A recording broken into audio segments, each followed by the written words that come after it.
Hello lovelies, welcome back. Today we are making goat meat pepper soup, so keep watching to see how I made this. In a pot I've got well washed goat meat. Next I'll add my pre-cooked goat meat intestines.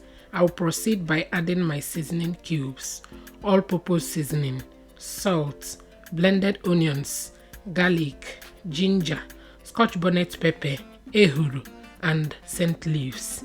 I'll add water that will be enough for the pepper soup. Give it a good mix. I'll add my star fruit for flavor. Cover and allow it to cook until soft. Please don't forget to like and share. Thank you. At this time the pepper soup is ready. As you can see, it's looking very nice. You can serve it with anything you prefer: rice, boiled yam, plantain. And that is it for today's video. I hope you enjoyed watching today's video. Thank you for watching and see you in my next one. Bye.